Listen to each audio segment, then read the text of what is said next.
सोचिए कि एक तिजोरी का लॉक खोलना है और किसी गुप्त तरीके से ये पता चल जाए कि उस तिजोरी के वैलिड पासकोड सिर्फ 24 है। सुनने में तो बड़ा आसान लगता है। हाँ, है ना। आमतौर पर तो यही लगेगा कि मतलब बस वो 24 नंबर ट्राई करने और लॉक खुल जाएगा। पर क्या हो अगर शर्त ये हो कि तिजोरी तभी खुलेगी जब उन पूरे 24 पासकोड्स का कुल योग यानी एग्जैक्ट टोटल सम उसमें एंटर किया जाए। ओ, वो भी बिना उन सभी 24 नंबर्स को पेपर पर लिखे? ये तो एग्जैक्टली। अचानक से एक बिल्कुल सिंपल सी लगने वाली काउंटिंग प्रॉब्लम किसी भूल भुलैया में बदल जाती है। और सच बताऊं तो यूपीएससी और दूसरे एडवांस सरकारी एग्जाम्स के पेपर सेटर्स आजकल ऐसे ही दिमाग घुमाने वाले सवाल दे रहे हैं। बिल्कुल सही कहा। सिर्फ कॉम्बिनेशंस की गिनती करने से आजकल काम नहीं चल रहा है।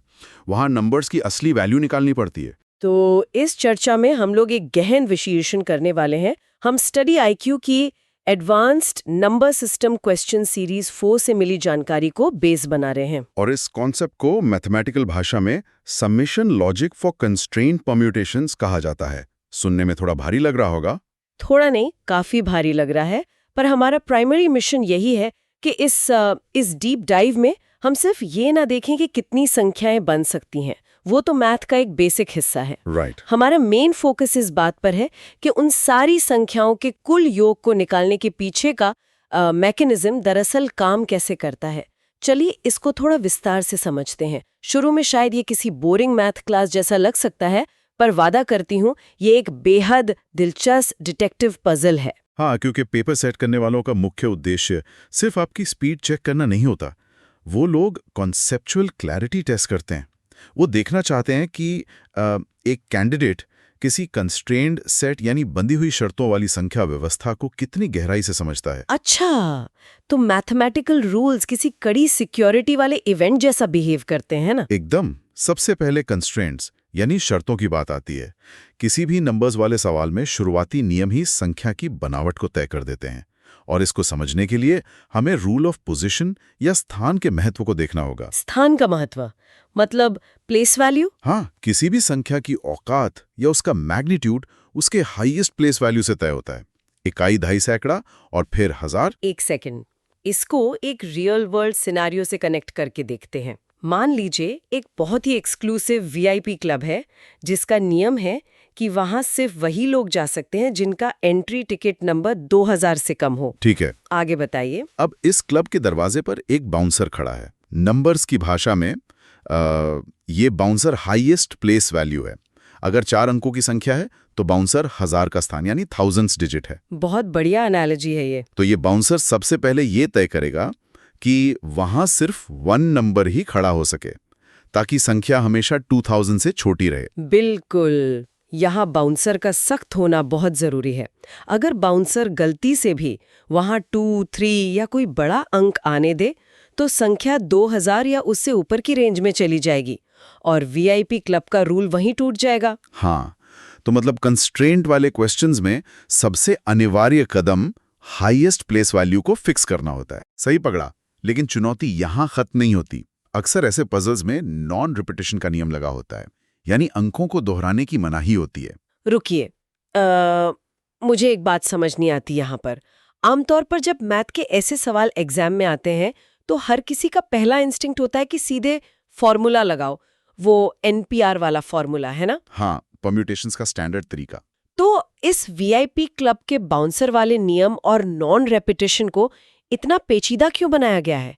सीधा फॉर्मूला काम क्यों नहीं करता? यहाँ जो सबसे रोचक बात है वो ये है कि फॉर्मूला दरअसल फेल नहीं होता, बल्कि फॉर्मूला की अपनी एक लिमिट है।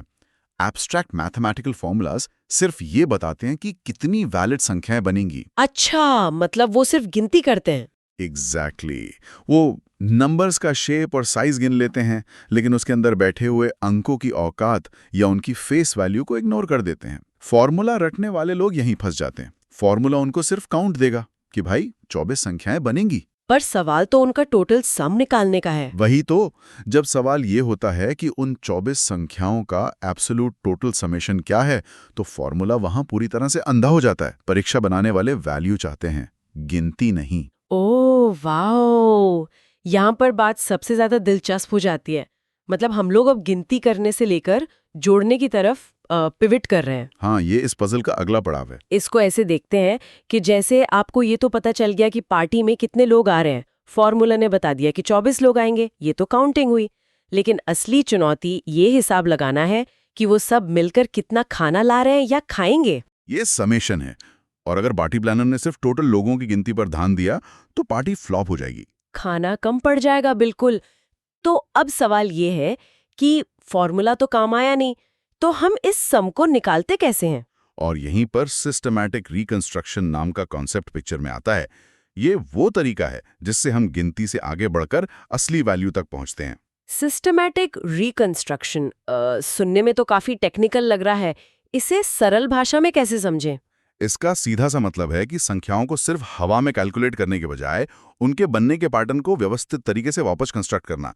मैनुअल अप्रोच, जहां आप एक्चुअल डिजिट्स की फ्रीक्वेंसी देखते हैं। पर एग्जाम हॉल में वैसे ही टाइम कम होता है। अगर हम एक एक नंबर बनाएंगे तो घंटों लग जाएंगे। आखिर इन सब का मतलब क्या है? बिना किसी सिली मिस्टेक के इनको जोड़ा कैसे जाए? इस पैटर्न को खोजने का एक्चुअल मैकेनिक ठीक वही है जो यूपीएससी आपसे चाहता है। चलिए इसको स्टेप बाय स्टेप तोड़ते हैं। आप एक उदाहरण लीजिए। ठीक है, मान लीजिए मेरे पास 4 अंक हैं, 1, 2, 3 और 4। इन चारों अंकों को मिलाकर ऐसी संख्याएं बनानी है जो 2000 से छोटी हों, और शर्त यह है कि कोई अंक दोहराना नहीं चाहिए, और आखिर में उन सबका टोटल एडिशन निकालना है। बढ़िया। अब इसको ठीक वैसे ही सॉल्व करते हैं जैसे एग्जाम में करना चाहिए। सबसे पहले अपना बाउंसर लाइए। 1000 का स्थान यानी थाउजेंड्स प्लेस। संख्या 2000 से छोटी होनी चाहिए। इसका मतलब 1000 के स्थान पर तो सिर्फ और सिर्फ 1 ही आ सकता है। बिल्कुल। अगर 2 रखा तो संख्या 2000 या उससे बड़ी हो जाएगी, तो थाउजेंड्स प्लेस पर 1 को परमानेंटली फिक्स कर दिया। एक काम पूरा हुआ। अब चूंकि अंक रिपीट नहीं हो सकते तो 1 तो यूज हो गया। आपके पास बचे 3 अंक, 2, 3 और 4, और इन्हें रखने के लिए बची हैं 3 जगह: इकाई, दहाई और सैकड़ा। यानी यूनिट्स, टेंस और हंड्रेड्स। सही।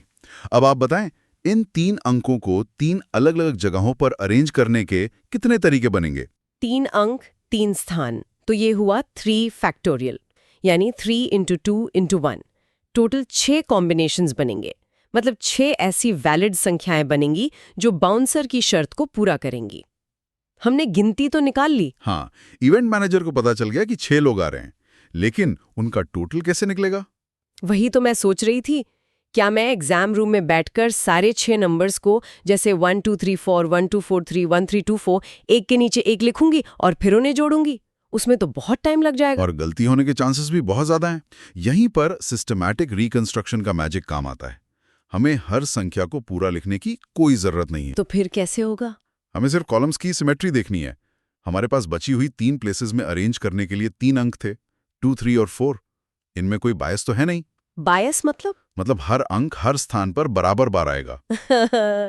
टोटल 6 संख्याएं हैं और 3 अंक हैं। हाँ। तो क्या आप मुझे बता सकते हैं कि इकाई के कॉलम में, यानी सबसे आखिरी लाइन में, एक अंक कितनी बार आएगा? 6 टोटल कॉम्बिनेशंस हैं। उनको 3 अंकों में डिवाइड कर देते हैं। 6 डिवाइडेड बाई 3 होता है 2। सही जा रहे हैं। इसका मतलब इकाई वाली जगह पर 2 एग्जैक्टली 2 बार आएगा, 3 2 बार आएगा और 4 भी 2 बार आएगा। ये तो डायरेक्ट फ्रीक्वेंसी निकल आई। एग्जैक्टली। इसे निकालने का एक और सिंपल रूल है। अगर आप इकाई के स्थान पर 2 को फिक्स कर देते हैं तो बची हुई 2 जगहों के लिए 2 अंक बचते हैं, 3 और 4, राइट। हाँ, तो 2 प्लेसेस और 2 डिजिट्स यानी 2 फैक्टोरियल। तो इस तरह से भी फ्रीक्वेंसी 2 ही आती है। अब सोचिए, जब आपको पता है कि यूनिट्स कॉलम में 2, 3 और 4 हर कोई 2 बार आ रहा है, तो बिना नंबर्स लिखे उस इकाई कॉलम का टोटल सम क्या होगा? ये तो बहुत आसान हो गया। 2 + 3 + 4, इन तीनों का सम होता है 9। और क्योंकि हर अंक कॉलम में 2 बार आ रहा है, तो मैं 9 को 2 से मल्टीप्लाई कर दूंगी। तो क्या आया? 9 × 2 हुआ 18। इकाई की कॉलम का फाइनल टोटल 18 आ गया। इसमें तो पेन उठाने की भी जरूरत नहीं पड़ी। मैंने बिना नंबर्स को देखे सम निकाल लिया। ये वाकई में मैजिकल लग रहा है। यही नंबर सिस्टम्स में कॉन्सेप्चुअल एक्यूरेसी का असली फायदा है। अब इस फाउंडेशन को लेकर हम मैकेनिक्स ऑफ समेशन की तरफ पढ़ते हैं। इकाई कॉलम का सम 18 आ गया। अब बेसिक एडिशन रूल्स याद करिए। हाँ, हम आखिरी डिजिट यानी 8 लिखेंगे और 1 को अगले कॉलम यानी दहाई, टेंस कॉलम में कैरी फॉरवर्ड यानी हासिल के रूप में भेज देंगे। बिल्कुल। यहाँ प्लेस वैल्यूज का सही अलाइनमेंट और कैरीज को ध्यान से जोड़ना सबसे जरूरी है। ठीक है, पर टेंस कॉलम का सम कैसे निकलेगा? वहां भी तो वही 3 अंक घूम रहे हैं, 2, 3 और 4। तो अगर अंकों की फ्रीक्वेंसी वहां भी बराबर है तो उनका सम क्या होगा? ओह, सिमेट्री। दहाई कॉलम का इनिशियल टोटल भी वही 18 ही होगा। सही पकड़ा। पैटर्न की सिमेट्री हमेशा काम करती है, लेकिन पिछला कैरी फॉरवर्ड मत भूलिएगा। हाँ, पिछला कैरी 1 था तो 18 में वो 1 जोड़ा, बन गया 19। अब मैं टेंस प्लेस पर 9 लिखूंगी और यहां से फिर 1 कैरी बनेगा जो सैकड़ा यानी हंड्रेड्स वाले कॉलम में जाएगा। और अब प्रोसेस पूरी तरह से एक मैकेनिकल लूप में आ गया है। 100 प्लेस का बेस सम क्या होगा? वही 1, 8। उसमें पिछला कैरी 1 जोड़ा तो ये भी 19 हो गया। वापस 9 लिखा और 1 कैरी फॉरवर्ड भेज दिया सबसे आगे, यानी 1000 के स्थान पर, जहां हमारा बाउंसर खड़ा है। अरे हाँ, बाउंसर। 1000 के स्थान पर तो हमने शुरू में ही संख्या 1 को फिक्स कर दिया था, और चूंकि टोटल 6 वैलिड संख्याएं हैं तो उन 6 संख्याओं में 1000 की जगह पर सिर्फ 1 ही खड़ा होगा। तो 1 को 6 बार जोड़ेंगे तो क्या आएगा? 6 आएगा। और हाँ, पिछले सैकड़ा वाले कॉलम से 1 कैरी भी तो आया था, तो 6 और 1 मिलकर हो गए 7। तो अब अपना फाइनल आंसर बताइए। 1000 की जगह 7, सैकड़ा की जगह 9, दहाई की जगह 9 और इकाई की जगह 8। आंसर है 7998। वेट, ये सच में दिमाग उड़ा देने वाला कैलकुलेशन था, है ना? अगर आप उन सभी संख्याओं को कागज पर लिखकर जोड़ती तो गलती होने का चांस कितना ज्यादा था? बहुत ज्यादा। हमने हर कॉलम की फ्रीक्वेंसी निकाली और उन्हें एक स्मूथ मैकेनिकल प्रोसेस से जोड़ दिया। कैरी फॉरवर्ड ने तो इसको ऑटोमेटिक मशीन जैसा बना दिया है। और यही कंसेप्चुअल एक्यूरेसी एग्जामिनर्स टेस्ट कर रहे हैं।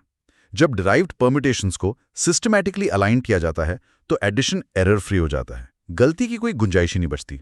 लेकिन थोड़ा डेविल्स एडवोकेट बनते हैं यहाँ पर। ये तो हुआ सिर्फ 4 अंकों का छोटा सा एग्जाम्पल जहाँ कैरी बहुत आसान था, पर तब क्या हो जब सेट बड़ा हो जाए? जैसे कि मान लीजिए हमारे पास 6 या 7 अंकों की सीरीज हो, तब कॉम्बिनेशंस भी हजारों में बनेंगे और कॉलम का सम 1000 से ऊपर निकल जाए। मान लीजिए कैरी फॉरवर्ड 120 आ गया, तब भी क्या ये सिमेट्री इतनी ही फ्लॉलेस रहेगी? ये बहुत ही अच्छा सवाल है।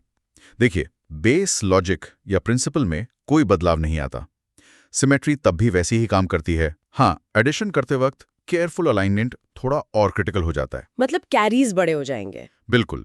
अगर यूनिट्स कॉलम का बेस टोटल मान लीजिए 245 आ गया तो आप इकाई पर 5 लिखेंगी और 24 को कैरी करेंगी।